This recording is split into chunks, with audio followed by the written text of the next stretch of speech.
Hi everybody, I'm Mike Garska with SuccessToolChest.com and FindAMentor.com. Welcome to this week's Help Me Communicate, where I help you become a better communicator with tips every week on different types of situations in life.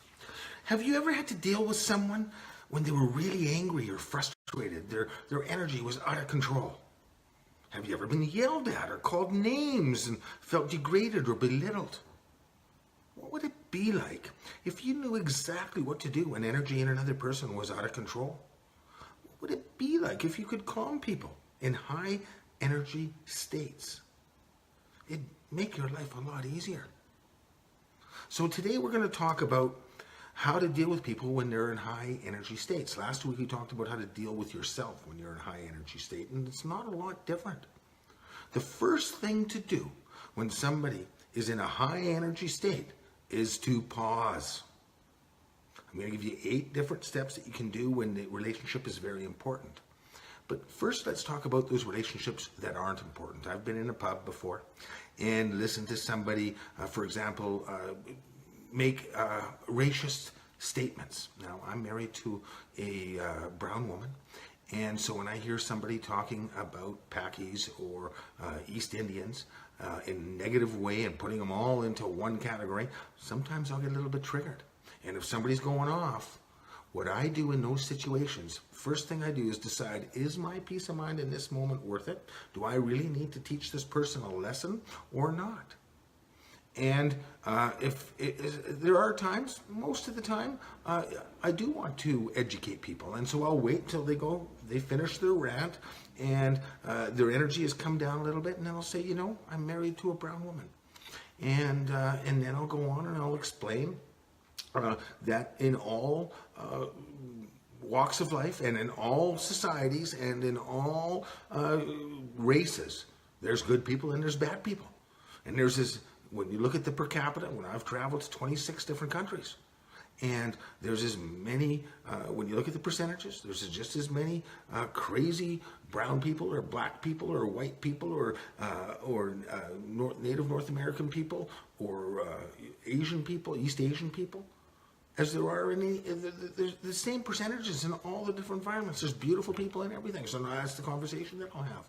But I won't do it when they're in their heightened emotional state.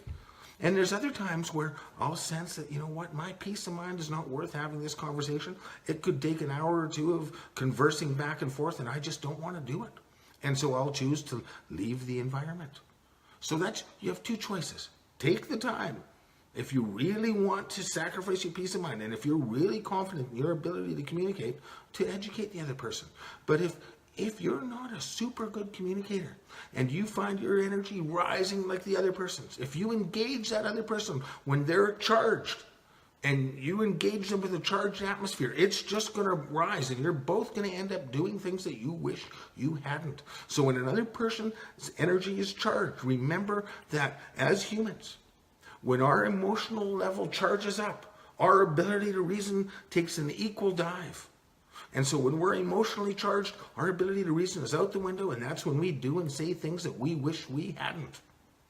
So when another person is charged, don't engage them. Pause. Wait for the energy level to come down so their ability to reason comes to an even keel. And in that state, we're able to find solutions to problems and resolve differences of opinions. When we're in both charged emotional states and both our reason is below, we're not going to find solutions or find middle ground to compromise.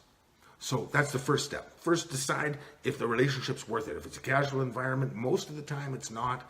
And don't get involved unless you're really, really skilled at de-escalating. And I know lots of people that are very skilled at de-escalating in tense situations. Until you learn those skills, it's best to move away and maintain your peace of mind. Your peace of mind is more valuable than teaching somebody else a lesson, in my opinion. So now let's go to the situation where it is a significant relationship, whether that's a co-worker or a significant personal relationship, and another person's energy is charged right to the max. Again, the first thing you want to do is step away for a moment, okay? Let their energy come to an even keel. Now, there are times when we have permission to interrupt somebody when they're in a charged energy state, and I'll talk about that near the end of today's broadcast.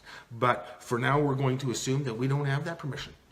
And so you step away, pause, and reflect. Step one, step away. Even if that's just inside, you want to remove yourself a little bit from the individual, even if it's pulling back a couple inches, do that. But remove yourself a little bit. Pause and reflect. Let the energy come down. Detach and analyze. When I say detach, I mean move into that second or third person. So when I'm detaching and analyzing what's going on for me, and we'll talk about what do you analyze, what do you detach from and analyze in this process. What I do is I move into the third person. I talk to myself, Michael, and I kind of separate out from who I am and say, Michael, what did you just see? These are the 5 questions. When you're detaching and analyzing, you ask yourself about your own human interaction process. The hip. What's the hip? Real quickly, I talk about this in pretty well every segment of Help Me Communicate, because it is the basis for how people communicate, the human interaction process. One of our 5 physical senses kicks in. So when we're communicating with other people, we see and hear things. That's our senses kicking in. After we sense, we get a thought. What did I think about what I just saw and heard? Then we get a feeling. How do I feel about what I just saw and heard? Now, most of the time, that feeling is very subtle, and we're not even aware we're feeling something, but we are always feeling something, and we always have a thought about what we just witnessed, what we sensed, what we heard. So we sense, we think, we feel. Out of those 3 things, we gain an intention. And there's a couple of levels of intention in any human interaction process. There's an overlying intention in many cases, and there's always an underlying intention, and I'll talk about that. After the intention, we choose our action. And our action might be being silent. Our action might be walking out of the room. Our action might be speaking specific words. Our action might be reaching out and touching somebody. But we act. So we sense, we think, we feel, we intend, and we act. That's what we do. And when we are in intense situations, we want to wait till the energy comes down, and then we want to explore what happened in that intense situation with the person that is involved in that intensity. So I'll talk a little bit later about mediating and how I do that. In this process, I'm talking about how to deal with this intense person. So I've let them rattle on, and I just listen. Don't interrupt. Wait till their energies come down. I detach, I step away, I pause and reflect, I detach and analyze. That's step 3. I become aware of my human interaction process. What did I just see and hear? What were my thoughts about that? How do I feel about that? What is my intention? And let's talk about intentions a little bit here. There's overlying intentions and underlying intentions. There's 2 basic intentions in life. And out of those, I've posted last week at Success Dual Chest, a blog, on the vlog blog, a list of basic human needs and intentions. But all of that, so a full page of needs and intentions that are basic, that we all have: a need for understanding, a need to be accepted, need to give love, need to feel connected to people. And there's a whole page of them. But all of them have their basis in 2 specific intentions. And one is an intention to give love and share love with other people. And the other intention is to receive love and experience love from another person. So every intention has its basis in a desire to give love or a desire to receive love. Now, you might think I'm crazy when I say that, but give me an example of this. Somebody's yelling at me and may make me really angry. So I hear them yelling at me. My process is my thought isn't that they made me angry. I feel angry is my feeling. My intention is to make them feel angry. No, that's not, you'd say that's not out of love. But my underlying intention, I'm making them feel angry so that they understand what they did to me. They know what it's like to make me feel angry. And because I'm making them feel angry, they don't want to feel that. So they'll choose not to make me feel angry next time. So my intention for making them feel angry is to get them to understand that they made me feel angry the way that they acted. And I don't want them to act like that. So if I make them feel angry, they won't act like that in the future and make me feel angry in the future. So in a sense, my underlying intention is to get them to love me, or to get them to accept my love. Now, that comes into another level of basic needs, like the need to share, the need to feel connected to other people, the need to be understood, those kind of basic needs. But they all come out of that basic need of desire to give love or desire to receive love. All of our overlying intentions come back underneath to those. So when we explore the underlying intention, we'll find in a work environment that people just want to do well at work. They want to feel accepted. They want to feel like they have contributed and feel appreciated for what they've contributed. They want to feel acknowledged. In a personal relationship, people want to feel their love. They want to feel the connection with the significant person, whether it's a son or a daughter or a spouse or a parent or a cousin or a close friend. It's all about giving and receiving love, the underlying intentions. And sometimes those overlying intentions block that. Okay? So that's what we're analyzing in the HIP. The intention, the thought, the emotion, and what we sensed. And we want to articulate that well if we have time. Okay? So when people are charged, we want to postpone the negotiation or the discussion about that charged event or that charged situation until we're both in a calm state. Now, sometimes that's going to happen in 10 minutes. Sometimes it's going to take a few hours. And sometimes it's going to not happen till the next day or the next week or whenever it works. If it's not happening for a little bit of time and we have time to go off on our own, we want to go through this 8-step process, or this first 5 steps. Step away, pause and reflect, detach and analyze, become aware of my own human interaction process. And then the next step, the 5th step in this, is to imagine what the other person's human interaction process is as well. Now remember that each person's human interaction process is as unique as our DNA. We all have we've all been brought up differently. We've all have a unique set of things that we've learned as we've gone through life. We've developed unique values, beliefs, and that's how all of our human interaction process is based on our own individual, unique beliefs and values. But all people are basically good. We all have those basic good intentions underneath. And so, but things get in the way. So the 5th step is to imagine what the other person's hip might be and realize at this point that it's only my guess, that I'm likely going to be inaccurate in some of that analysis of their 4 steps of the human interaction process. The 5th step is the action. And we talk about that's more about what we sensed and that kind of stuff. So what we're analyzing when we're analyzing the HIP is what the person sensed. Make sure we get that right. What the other person thought, how they felt, what their intention is. We want to share what we sensed, what our thought, what our intention is, and how we feel. And so the action becomes sharing our hips in an effective manner. So in this the 6th thing that you want to do in this process is, if you have the time, if you're not in the moment and you're not dealing with the situation, write out all this stuff.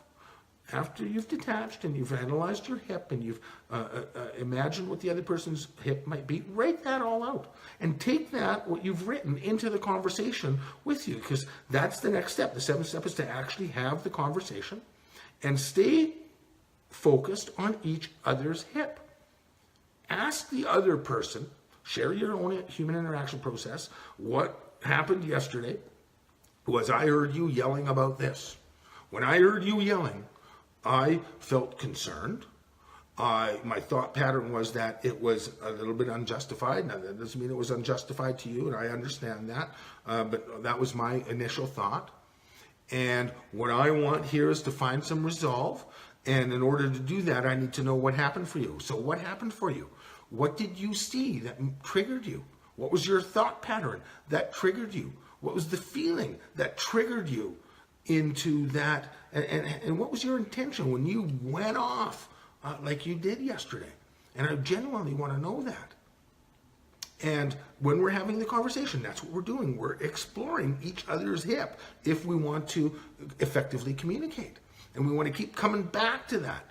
Because as we share our human interaction process, each other's hips changes. We get new information. We have another response. So continue to explore back and forth each other's human interaction process. And it's very important to focus on a couple of things. First, get the facts right. What did you see and hear? And here's what I saw and heard. And sometimes we may have seen and heard the same thing, but we actually didn't. We heard a different word. Even though something was said, we interpret different words in different ways. So what did you see and what did you hear? And we get some agreement on that, so we understand what each person actually witnessed. And it may be a little bit different, and we want to accept that. As we're asking the other person about their human interaction process, it's very important to validate that it's true and real for them, even if I don't agree with it, or even if it's not my particular human interaction process to that event. I still want to validate that and make sure that I understand that it was real and true for them. Okay, so I ask about what went on for them. I share what went on for me. And we go back and forth. Now, it's very important in an intense situation to get the feelings out on the table. Feelings are like magnetic energy. And when we're exploring feelings in each other, by exploring the feelings, it can either bring us together like magnets that are aligned, or if you reverse magnets, they actually push you apart. So acknowledge that the other person's feeling is real and valid for them. And by acknowledging that and relating to that feeling, you might not be able to relate to that feeling in this particular situation, but you can relate to that feeling in another situation. Every person, there's only a couple of pages of positive and negative feelings. The full spectrum of emotion can be put on 2 pages. We've all experienced the full spectrum of emotion. We've all experienced intense anger and frustration. It might be in a different situation, but we understand that. So you can say to another person, hey, I saw that you were really frustrated and really angry. Now, that wasn't my experience in that situation, but I understand that that was yours, and I understand that that's real for you. So I just want to let you know that I accept that. And here was my feeling in that environment, in that situation. And when we get to the point where we accept what each other felt, that's where the feelings bring us together. The same thing with the intentions. And basic human intentions, the underlying basic intentions, underneath the mean intentions that may have happened, underneath the underlying good intentions in people, we want to explore those, and that helps us find common ground. So when the situation is calm, reflect on what happened. You step away, you reflect on what happened, you analyze your hip, you imagine the other person's hip, you have the conversation, okay? You explore each other's hip, you find common ground. The last thing that you want to do in situations like that, especially with long-term relationships, whether it's a coworker or whether it's a significant friendship relationship or a family relationship, is when things are calm and after you've found resolution to a particular issue, that's when you want to negotiate what to do the next time it happens, because life happens in cycles. And it's not, if I went off, or if another person went off, it's not going to be the last time. So when I do mediation, I'll give you an example. When I do mediation, here's the process I go through. Most of the mediation that I've done, not all, but the majority of it, has been in work environments where 2 co-workers have had conflict, and they asked me to come in and help them find some resolution.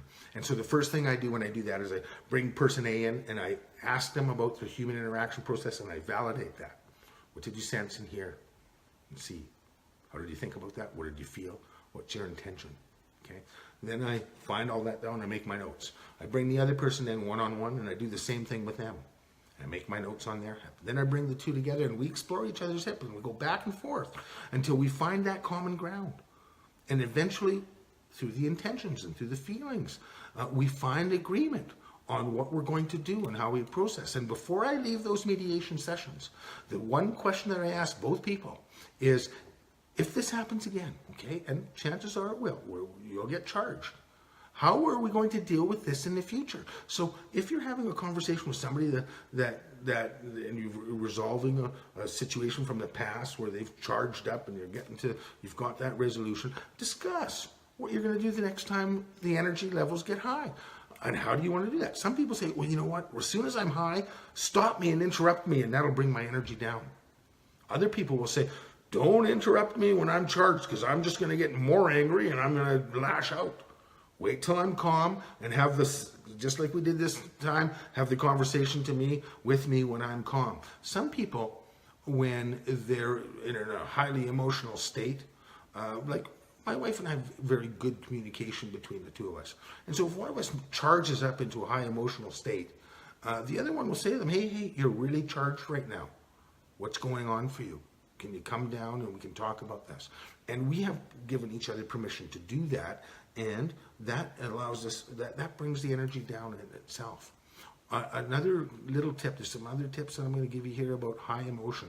If it's in another person, just acknowledging it helps bring it down. I see that you're really angry. I'm going to wait to talk to you until you've calmed down a bit. You're okay with that, and you get permission. If I'm really angry myself, sometimes just saying I'm really angry helps bring it into even keel. One of the tips, another tip in diffusing high energy is to just, like I say, share emotion as a matter of fact. And that helps to ground it out. I'm feeling really angry. I'm feeling angry. I see that you're angry. That's okay. Get through the anger, and then we'll talk. Another tip, when you're dealing with intense situations, keep your body language open. Don't close off like this. That just keeps the energy closed off and detached. Remember to focus on underlying intentions. As the conversation evolves, remember active listening. Snap on. Get some soft, gentle eye contact. Zip it. Stop talking. Face the other person. Keep your body language open. As the conversation evolves, continue to come back to each other's human interaction process, validating both people's human interaction process. That's how you deal with intense emotion, by validating it. If it's there, it's real. Validate it. But do it gently. Often, it's very important to wait until that energy level's low, even before you validate it. I saw that you were really, really angry. So here's the 8 steps in recap is step away, pause and reflect, detach and analyze, become aware of your human interaction process, ask 5 questions. What did I sense? How do I think about that? How do I feel? What's my intention? What actions am I going to choose? If you have time in the conversation and it's not in the moment, write it all out. Imagine what the other person's hip is. Have the conversation. Remember to stay focused on the human interaction process, validating each other's human interaction process. And lastly, agree to a plan of action when energy levels rise in the future on how you want to deal with it. Wait or stop the other person in the middle of it. And they'll give you that information, and people know themselves. Keep in mind that you always have a choice on how you're going to respond to other people. If you are in a relationship where that energy is constantly spiking and you guys are not able to cycle out of that, it's time for a break. Peace of mind is more valuable than a negative relationship. It's better to be a little bit lonely and have peace of mind than it is to be in strife all the time. If it's a work situation that somebody's always going off and it really takes you out of your state, start looking for another job. Don't quit until you find that other job, but get yourself out of that environment. So we don't have control over other people, especially if they don't want to have that control. Now, you can use all the communications skills that you have. You can take the best communicator in the world. If somebody doesn't want to communicate, it doesn't matter what happens. They're not going to allow you to communicate and get through. And there are situations where that happens. It's rare that you can't get through when using an effective communication system, but it's still possible. I've had that situation where it's just not worth it. Move away from the relationship. I've had times in my life with siblings where it was very tough and we needed to take a year or 2 break. And we come back and the relationship shifts a little bit, but at least it's peaceful and calm, okay? So take care of yourself first and foremost. Remove yourself from situations that are toxic. And when the relationship is important, follow effective communications techniques. And if you're not sure what all of those are, most people are decent communicators. Otherwise, you wouldn't have a job. Otherwise, you wouldn't have any friends. So most people are good communicators. But when stakes are high and emotions run deep and all that stuff that's when our communications weaknesses come out. Get to know what your weaknesses are. How do you do that? Take some communications courses. Okay? At successtoolchest.com, we offer an online program for effective communications called the Contact Communications Program. We teach you, everything's based on this human interaction process, how people communicate. But we teach you what words to use, when, and when not to use certain words, how to use I, how to use you, what words to avoid. We teach you active listening, reflective listening. We teach you effective questioning. We teach you how to find common ground. We'll teach you how to take relationships and interactions to that next level and get commitments. And that's all for only $200. So if you truly want to become a great communicator, take some communications courses. Success Tool Chest is only $200, less than the price of a good concert or a good fight ticket. And I believe that it's worth it. Do you think that your ability to communicate is worth $200? Something that is going to affect how successful you are in every aspect of your life? You bet it is. Take our contact program at successtoolchest.com. I hope you enjoyed today's program. Don't forget to like our Facebook page here, like the video. Check out successtoolchest.com. You can download for free that HIP Effective Awareness Communication Tool, and you can get that in either a short video that I made, or you can get it in a PDF format. Don't forget to join findamentor.com, where you can find a mentor in over 1,900 different aspects of life, or you can pay it forward and be a mentor in that specific aspect of life that you're really good at and somebody else is looking for some support in. Remember to pay it forward and give back a little. Go out and make it an awesome day. Thank you for watching. Help me communicate this week, and we'll see you next week. Bye for now.